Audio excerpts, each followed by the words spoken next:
अच्छा बच्चे, starting with the name of Allah Almighty.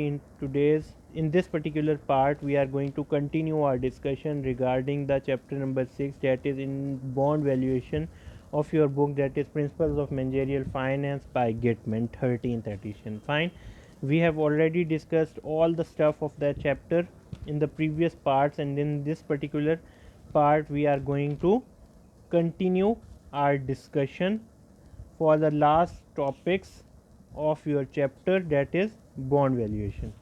What is the concept of YTM? YTM का concept, yield to maturity का concept क्या है, हमने इस पार्ट में उसी के ऊपर बात करनी है. अगर हम कहें कि जो yield का concept है, yield means the रिटर्न जो आपको मिलना है आपकी इन्वेस्टमेंट के ऊपर, ठीक है. अब हम यहाँ पे सिंपल सी बात ये करते हैं कि लेट्स सपोज सर हमारी जो वैल्यू है ना बॉन्ड की वो 100 रुपीज़ है, 100 रुपीज़ उसकी पार वैल्यू है. हमने उस पर जो यील्ड है, यील्ड टू मेच्योरिटी, वो 10% है. तो हमारा इंटरेस्ट कितना बनेगा, तो 100 रुपीज़ का 10% कितना मिलेगा, $10. ये हमारा क्या है, पार वैल्यू. ये हमारा क्या है, यील्ड, या इसे आई का नाम दे दें.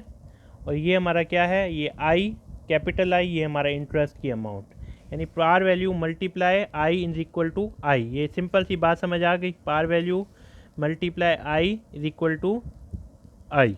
अच्छा, सपोज करें कि आपने यही बॉन्ड जो मार्केट में इशू किया है, आपने ये इशू कर दिया है क्या कहते हैं, 10 रुपये की चीज़ 12 रुपये की इशू कर दिया.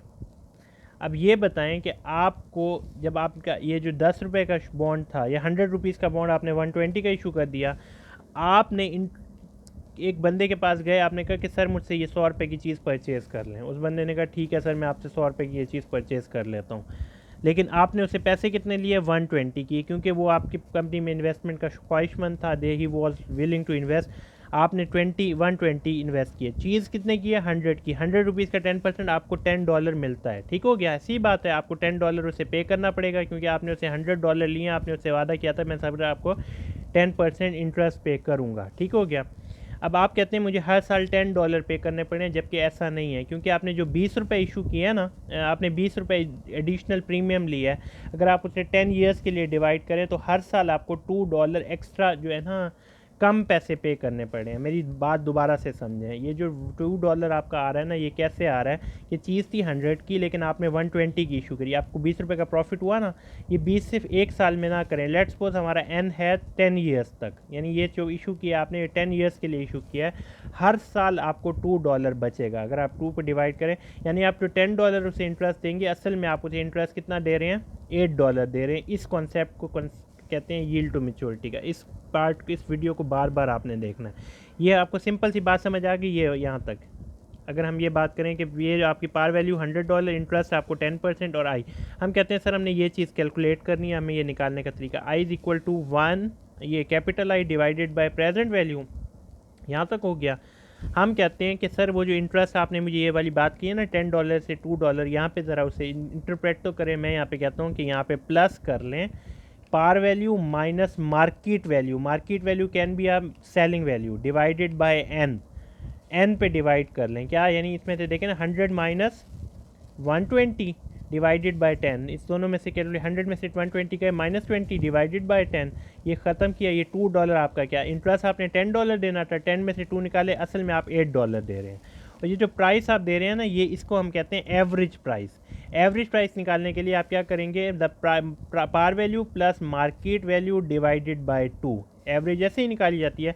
ये कॉन्सेप्ट है आपका क्या कहते हैं, यील्ड टू मैच्योरिटी का, यानी एवरेज प्राइस मल्टीप्लाई आई, जो आपका कितना है, यील्ड आपने 10% सपोज किया, is equal to I plus and minus any sort of deviation. अब यहाँ पे मैं average price par value plus maturity value या मार्केट वैल्यू डिवाइडेड बाय 2 कर देता हूँ एवरेज के लिए. आई मेरा आई ही रहने दें, प्लस आई, ये मेरा क्या है. अब यहाँ पे मैं दूसरी एग्जांपल में क्या कहता हूँ कि सर मुझे $80 पे करना, मुझे $100 की चीज़ मैंने $80 में डिस्काउंट में सेल किया है. 100 में से आप क्या करें, माइनस करें 80, आपको कितना, $20 आपको नुकसान हुआ है ना. ये सिर्फ एक साल का नहीं हुआ, इसे डिवाइड बाय 10 करें तो आपको हर साल $2 का नुकसान होगा, यानी आई में प्लस कर देंगे आप ये $2. आपको हर साल $10 का इंटरेस्ट नहीं देंगे, आप $12 देंगे, क्योंकि जो आपने चीज़ 80 की सेल कर दी है, वो जो $20 एडिशनल आपको नुकसान हुआ है वो हर साल आपको इंटरेस्ट भी पे करना पड़ेगा, और वो जो $2 का नुकसान हुआ है वो भी हर साल पे करना पड़ेगा। तो आपका आई कितना बन जाएगा, 12 बन जाएगा। अब इसी जो है ये दोनों फैक्टर, चाहे वो प्रीमियम पे सेल किया या डिस्काउंट पे सेल किया, उसको जस्टिफाई करने के लिए आप क्या करते हैं, यहाँ पे आप करते हैं present value minus par value minus market value divided by N. N means the number of years to maturity. अब ये चीज़ यहाँ पे डिवाइड हो रही है, वहाँ जाके डिवाइड हो जाएगी। I is equal to I plus present value par value minus market value divided by N divided by par value plus market maturity value या market value divided by 2। That is basically the concept of yield to maturity. I will try all my level best to revise the same topic in the next video as well. Till then, Allah Hafiz.